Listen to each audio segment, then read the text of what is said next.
Aga nüüd palun ma teie ette Combat Ready juhtimisinstruktor Rene Aluste, kes jagab oma kogemusi sellest, kuidas läbi eriväelase strateegilise ja taktikalise pilgu juhtida iseennast ja seeläbi ehk inspireerida ka teisi.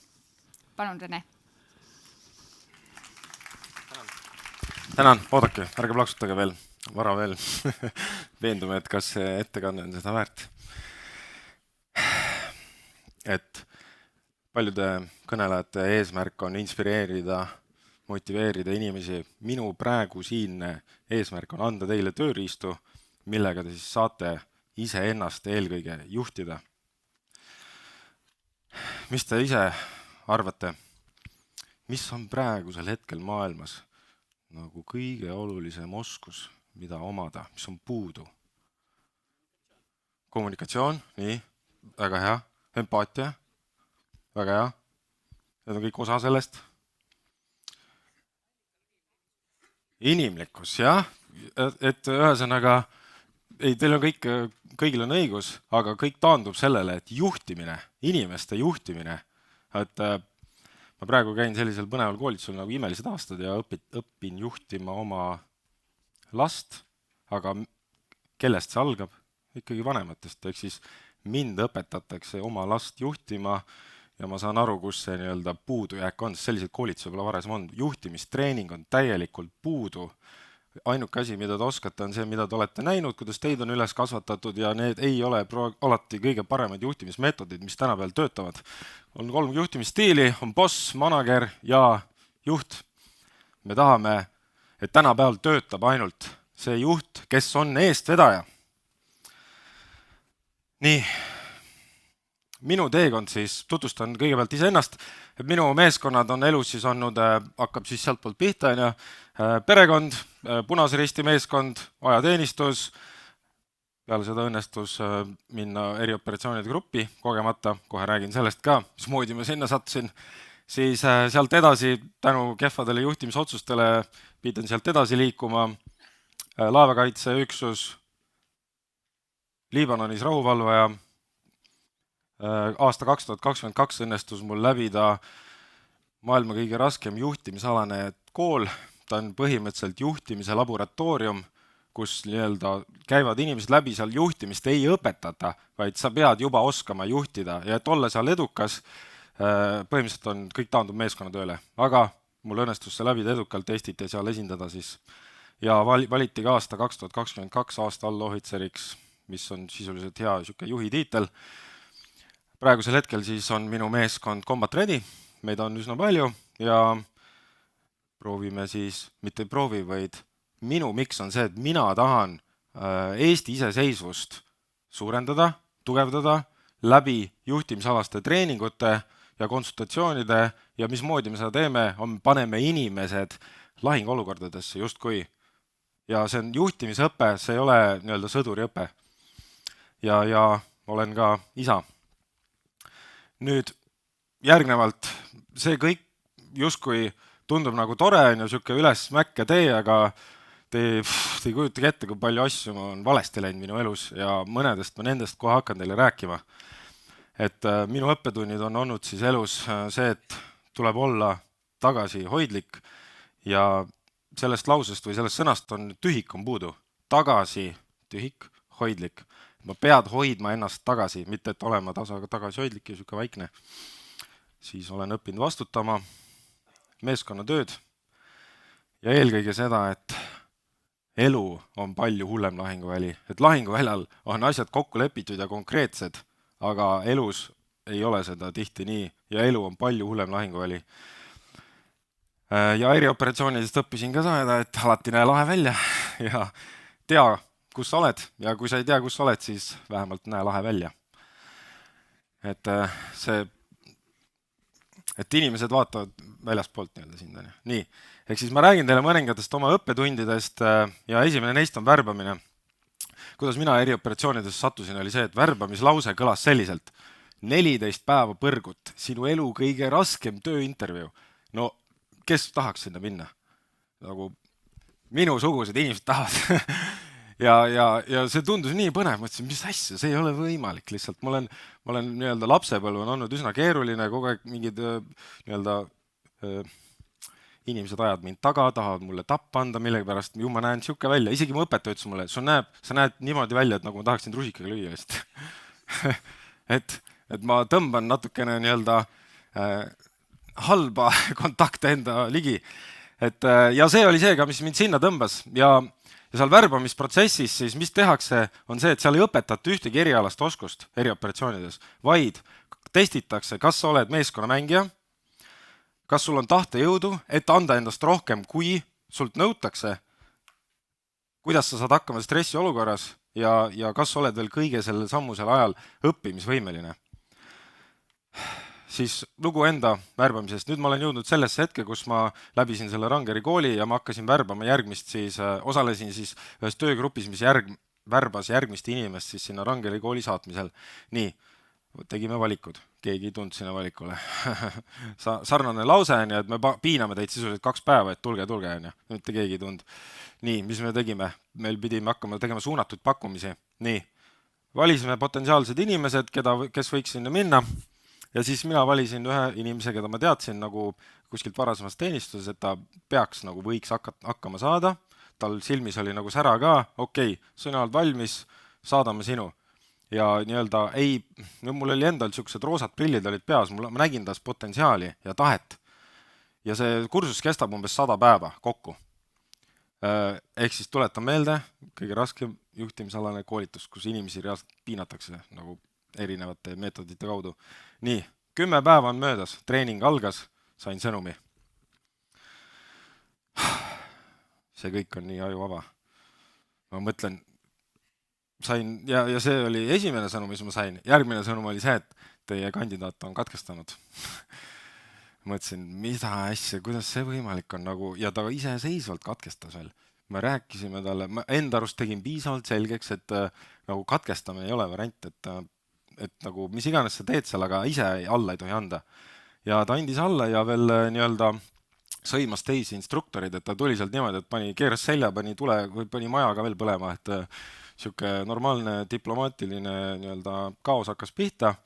Ja siis minult kui kõrvalseisjalt küsiti, mis teie arvate, et nagu sellest situatsioonist? Sest et teised inimesed ei teadnud, et mina tegelikult tõin ta sinna protsessi sisse üldse.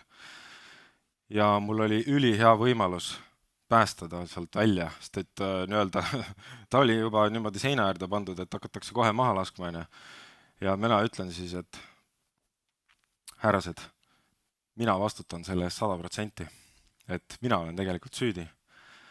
Mina värbamisprotsessis ei testinud teda piisavalt, ma ei valmistanud teda piisavalt ette, ma ei simuleerinud seda keskkonda, kuhu ta saadetakse, ma teadsin väga hästi, mida ta sinna tegema läheb. Ja ta loobus ja ehk siis, kes on süüdi? Mina olen süüdi ja see kummalisel kombel tõmbas kogu selle raskuse tema pealt maha. Nüüd ta on tagasi Eestis ja me saame nii-öelda normaalselt edasi minna, sest et inimesega on ju peab edasi minema. See, et teda tahetakse maha lasta, nii-öelda suhted on rikutud, nii-öelda hea, et see juhtus, nüüd on väga suur õppetund kõigile osalejatele. Aga kui mina sain sinna nii-öelda sisse erioperatsioonidesse, siis hakkab pihta treening. Ehk siis, kui te inimesi võtate tööle, et ei pea kohe nende oskusi hakkama treenima, teadmisi. Et tegemine on teadmine ja nüüd on see koht, kus hakatakse laduma teile kõike, mida te teate, kui te saate sinna sisse ja põhimõttel siis natukene teooriat näidati siis demoga ette ja päris palju praktikat. Praktika käis siis rooma, kõnni, jookse põhimõttel. Algul natukene, keegi juhendab kõrvalt, siis teeb iseseisvalt, natukene juhendatakse tagant ja siis juba lased lahti, nii, tee ise. Ja vead on täiesti normaalsed. Eksivad, tagasiside, teeb uuesti, pannakse kirja, arutatakse läbi, teeb uuesti, nii kaua, kuni hakkab välja tulema. Et vigade tegemine peab olema normaalsus. Ja kuidas siis meie üksuses seda tehti, üks näide siis selliselt. Me tulime ikkagi kinno, on nii.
ehk siis ärge värvake inimesi nende sõnade põhjal, vaid tegude põhjal. Järgnevalt siis õppetunnid, mis on küll pärit lahinguväljalt, aga ma toon sinna juurde ka siis enda nii-öelda isiklikust võtmest selle õppetunni, mis mina siis olen õppinud, et ma toon teid nagu maa peale tagasi, et sealt poliitiliselt tasemelt, et kohe hakkate aru saama, mille pärast see nii on. Esimene lahingureegel on kata ja liigu. Need on verega kirjutatud seadused. Kata ja liigu tähendab siis seda, et kui näiteks Caitlin on siin ees reas minu lahingpaariline ja ehk siis kata ja liigu relvavõitlustaktika, et vastane näiteks seal toanurgas, siis mina ja Caitlin hakkame vastase pihta tulistama. Nii, mis te arvate, mis vastane teeb? Tulistab, ei, vale vastus, ta parjub, nii-öelda tõmbab peitu ennast ära. Nii, väga hea. See annab võimaluse nüüd sellele, et Caitlin liigub edasi järgmisele positsioonile, mina katan teda ja siis Caitlin hakkab tulistama, ütleb katan, mina saan liikuda paremale positsioonile, me liigume lähemale ja me saavutame eesmärgi läbi meeskonna töö, kata ja liigu. Nüüd, kui Caitlin liigub ja mina otsustan, et ma ei lase, ei tulista, et hakkan vett jooma hoopis. Mis te arvate, mis juhtub siis? Et vastane vaatab, mis toimub, ja vastane hakkab tulistama ja Caitlin saab surma. Ja see on väga halb Caitlini jaoks. Aga see on ka samaväärselt halb minu jaoks, kuna mul läheb ju vaja teda, mis tähendab seda, et kui meeskond ebaõnnestub, kui üks inimestest meeskonnas ebaõnnestub, siis kõik ebaõnnestuvad. Vastane on väljaspool. See tähendab seda, et aasta tagasi või ütleme mõned aastad tagasi tegin läbi lahutuse ja lahutusest jäi siis maha või nii-öelda sinna protsessi jäi sisse aastane poiss, kes siis vajas oma vanemaid Anni ja meie suhtlus ei olnud nagu kõige parem, emotsionaalne, karjusime üksteise peale pidevalt, väga keeruline olukord ja ma lihtsalt mingi hetk sain aru, et okei, kui ma tahan nii-öelda poissi kasvatada ehk siis täita eesmärki, siis ma pean hakkama suhet looma lapse emaga ja seetõttu ma pean temaga lihtsalt tegema meeskonnatööd, ma olen sunnitud tegema meeskonnatööd, et eesmärk saavutada. Ja kuidas seda teha või õppetund ongi see siis, et sa pead lihtsalt suhteid arendama sellepärast, et eesmärki saavutada. See on taktika. Ja mismoodi seda teha on väga lihtne. Austa, kuula, usalda ja mõjuta. Ja mõjuta tähendab tegelikult juhtimist. Mõjutamine ongi juhtimine. Ja mismoodi ma seda teha saan, ma pean hakkama ise kõiki austama ja ise austust välja näitama, see on väga keeruline koht. Ma pean ise hakkama kuulama ennem. Ma sain teada ka, et ma ei oska üldse kuulata. Et see on täiesti eraldi oskus, aktiivne kuulamine. Ja siis teil tekib tasapisi austus oma vahel ja siis ka pead laskma ennast esimesena mõjutada teise inimese poolt, kasutama tema plaane, tema ideid ja siis ta mingi hetk avaneb ja kuulab sinu plaane ja ideid ja niimoodi saate selle meeskonna lõpuks tööle, ehk siis head suhted. Et te võib-olla ei arvanud, et kaitseväelane tuleb lavale, hakkab rääkima nagu suhetest, et ei lähe nagu pildiga väga kokku. Aga käsk, jah, töötab, aga ainult mingites tingimustes ja ta pikas plaanis ei tööta. Käsutamine ei ole enam tänapäeva juhtimisstiil. Suhted. Head suhted kõigiga. Järgmine lahingureegel, kui suhted on paigas, on siis lihtsus. Nüüd me peame hakkama rääkima omavahel, suhtlema. Te peate teadma lihtsalt, kui palju on võimalik valesti minna. Et suhtlus toimub läbi siis nii-öelda miimika, läbi hääletooni ja läbi siis selle sõnade, mida te näete. Ehk siis mittesõnaline suhtlus on video, ehk siis kehakeel ja miimika. Sõnad ongi siis näiteks see, mida te ütlete või pigem isegi see, mida te kirjutate, sõnumid. Ja sõnatu suhtlus on siis miimika ja see nägemine, ehk siis teoreetiliselt on kokkusaamised, on siis kui te saate kellegiga üks-ühele kokku, siis te terve selle piruka täidate ära ja siis sealt hakkate mõtlema, et kui palju võimalik on minna valesti, nagu eriti kui sõnumeid saadate üksteisele. Need sõnumid peavad olema lihtsad, selged ja konkreetsed ja hästi lühikesed. Ära kõik rämps on välja lõigatud, mis sinna sõnumisse ei sobi.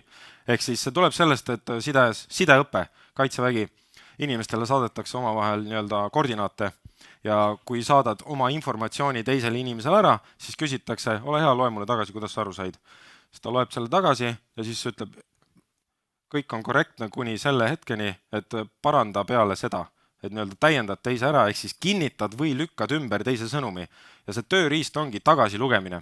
Et kui Kata ja Liigu puhul oli tööriist suhted ja see nii-öelda taktika oli siis austa, kuula, usalda, mõjuta, siis lihtsuse all on tagasilugemine. Loed tagasi ja käivitad seda ise, kuna teie nüüd olete teadlikud sellest taktikast, siis vabandust, ma tahan aru saada, kas ma kasutasin piisavalt lihtsalt sõnu või kommunikatsiooni, et kuidas sina aru said? Et mina nii-öelda läbi enda kirjeldate seda.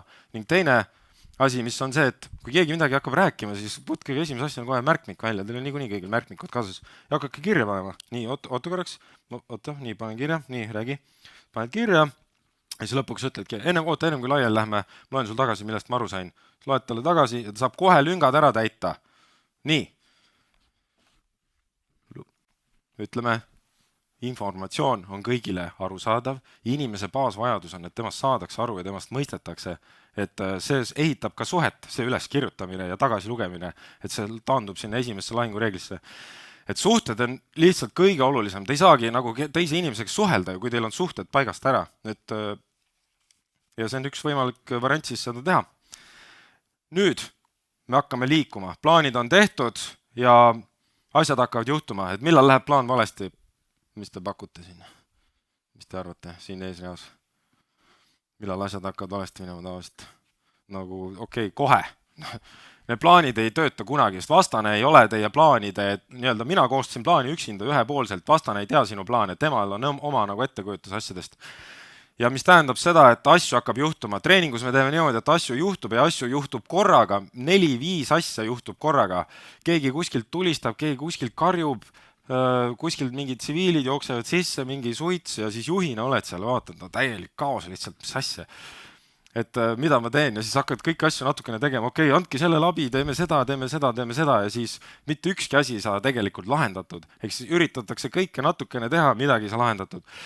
Selle jaoks nüüd on välja mõeldud selline taktika, et eemaldu nagu füüsiliselt sellest emotsioonist korraks. Nii, astu korraks samm tagasi ja nüüd oma kehast astud korraks välja ja proovid nagu jälgida seda olukorda, määra ära kõige olulisem prioriteet, et siit olukorrast nagu võitjana välja tulla. Ja tihti on see, et mitte, et me ei hakka Keitlinile abi andma, kuna ta karjub seal, ta on mu sõber või sõbranna, ma pean tal ju abi andma, karjub seal. Tegelikult kõige olulisem on hoopis vastane, et siis see juurpõhjusega tuleb ennem tegeleda, siis alles ma saan hakata teiste asjadega, ehk siis, aga seda märgata igapäevaelus on ülikeeruline ja seda tuleb eraldi treenida, ehk siis tööriist on rahune, vaata ringi ja tee otsus. Ja kuhu me tahame jõuda, on see viimane tase, 4. lahingureegel, on hajutatud juhtimine, et mis see tähendab sisuliselt on, kõik juhivad. Hajutatud juhtimine töötab ainult siis, kui te ikkagi juhite, mitte ei lase täiesti lahti oma meeskond. Te panete neile paika, mis on eesmärk, miks me seda teeme ja lõpptulemus, milline näeb võit välja. Lasete plaani koostada meeskonnal ise, ehk meetodi. Jah, millegi pärast on inimesed tahavad hullult käsutada ja ma tahan, et minu juurde tullakse küsima igasugu asju ja ma tahan, et tunda end tähtsana. Aga see on kõige halvem variant, lihtsalt taandarendate oma meeskonda, ehk siis te tahate, et teie meeskond toimib iseenesest sisuliselt ja lihtsalt öeltate, miks me seda teeme, sellepärast et ja nad saavad ise teha seal mänguruumi sees, selle piiride sees oma otsuseid ise ja siis ei kritiseeri need, vaid toetate tagant hoopis, annate vahendeid juurde, võtate vastutust. Vastutuse võtmisest kohe hakkame rääkima. Ehk siis tööriist on miks me seda teeme. Kõik peavad teadma, miks me seda teeme, siis on võimalik juhtida paremale vasakule üles-alla. Nüüd mõtteviis, need lahingureeglid lähevad järjest. Kuidas need olid, Keitlin, on meeles? Jah, kuidas need olid? Esimene oli? See oli 4. lahingureegel. Mis oli esimene lahingureegel? Kata liigu, väga jah. Teine lahingureegel? Lihtsus, õige. 3. lahingureegel? Sealt poolt. Prioriseeri ja vii täide ja 4. oli, Keitlin, hajutatud juhtimine. Super. Nii, ja eks niimoodi kontrollitegi oma meeskonda, lõikate poole vestluse pealt maha, okei, ma tahan teada, mida te teate, kas te üldse kuulasite mind, tundub, et osad kuulasid vähemalt siit eestrihast. Nii, ühesõnaga, need on need lahingureeglid, need on kivisse raiutud, need on täpselt sellises järjekorras ja alustage, see on kõige raskem osa on see, et austa, kuula, usalda ja siis juhid ja mõjutad ja siis kõik ülejäänud juba on palju lihtsam. Nüüd,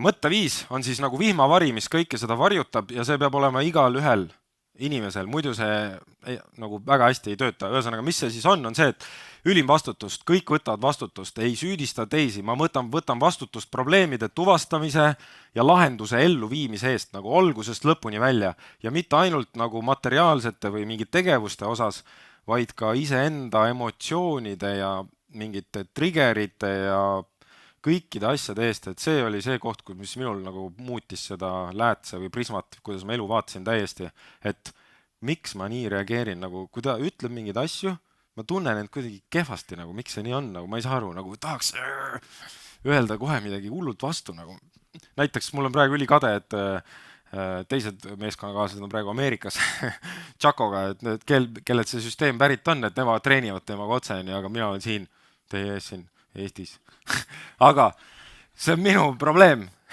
et see kadedus on minu probleem, et tegelikult on ju väga hea, et nad seal on, ma peaksin toetama neid, suurepärane, muidugi jumal hea, et te seal olete, et mina saan siin teile nii-öelda anda neid oskusi edasi, et hajutatud juhtimine, niimoodi töötabki. Siis haara initsiatiivi, et meie loomuses on siis viivitada tihti ja lahinguväljal on see ülikehv, kui te olete paigal, siis vastane kogu aeg otsib teid, leiab teid ja hakkab teid ründama, te peate kogu aeg tulekahjusid kustutama.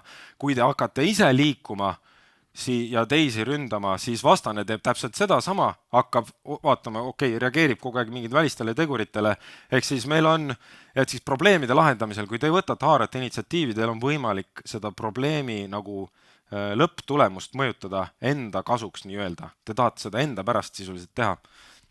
Siis uuenda ja kohenda, mis tähendab seda, et inimesed on tihti muutuste vastu, aga maailm on ju, mis me teame, üks on kindel, et kogu aeg asjad muutuvad ja väga halb veel on see, et nad muutuvad järjest kiiremini, mida rohkem tehnoloogia areneb, seda kiiremini asjad muutuvad ja kui te ei püsi muutustega nii-öelda kannul või kaasas, siis teised lihtsalt lähevad teist mööda ja te jääte neist maha. Ja tagasihoidlik, mis siis tähendab siis on see, et jah, kõigil meil on ego, see kaitseb meid ja ütleb meile hästi salakavalalt kogu aeg, ei, sul ei ole vaja seda inimest kuulata, sa tead palju paremini, sul ei ole vaja trenni minna, mõttetud asja, magad tund aega veel, pane snuus, nagu ei ole vaja. Et kogu aeg pea sees saboteerib teid, kaitseb teid, tahab, et oleksite mugavustsoonis rahulikult seal, aga see on väga halb koht, kus olla. Et ja eks siis te peate selle nagu üle override ima, ma ei tea, et olema tagasihoidlik, kuulamine, nagu räägiti eelnev kõnelejad ka, kuulamine, ülioluline, kohe tahate oma mõtteid välja pursatada niimoodi. Ja isegi kuula teist inimest lõpuni, juba mõtlete alguses niimoodi, nii kui ta nüüd vait jääb, siis ma talle ütlen, et nii-öelda ootate ära, et tegelete ootamisega, mitte kuulamisega, aga olge tagasihoidlik, kuulake ja päriselt kuulake, te peate ise seda uskuma ka, muidu see asi üldse ei tööta. Ja distsipliin võrdub vabadus selles osas, et kui te distsiplineeritult teete siis neid asju, siis see annab ju teile manöövri vabanduse, kui te distsiplineeritult ärkate, hoiate oma varustust korrast, hoiate kinni nendest praktikatest, siis see annab teile manöövervabaduse nii elus, äris kui ka igal pool mujal. Et inimene ei taha olla üldse distsiplineeritud. Ja mis ma siis olen õppinud seda, et elu on lahinguväli selles mõttes, et lahinguväljal on asjad palju lihtsamad, konkreetsemad, on kokku lepitud, me teeme mingite süsteemide järgi neid lahinguid peame, aga elus inimesed ikka ei käitud nii, nagu me nagu tahaksime, et nad käituvad. Ja see on palju keerulisem nagu lahinguväli. Ja huvitav asi veel see, et hea juht on nagu õhkruumis, keegi ei saa, keegi vingu, kui ta seal on, aga kui ta sealt ära võtta, on kõik saavad aru, et midagi on puudu. Et juhtimine on vastutus, privileeg, nii-öelda, kui teil on see võimalus antud juhtida teisi inimesi, et määrake oma elus siis edu selle alusel, kui palju te olete suutnud inimese juhtida paremale positsioonile, paremale kohale ja see kõik tuleb teile ringiga tagasi, nii-öelda istutate semneid. Aga see ongi minu poolt kõik. Et siit, kui te seda pilti teete, siis te leiate Google Drive'i, kus on siis ka mõned tööriistad kirjas. Ja muidugi, jah, meie boks on ka seal, et tulge meiega rääkima ja meil on ka auhind nii-öelda kõigile teile soolas.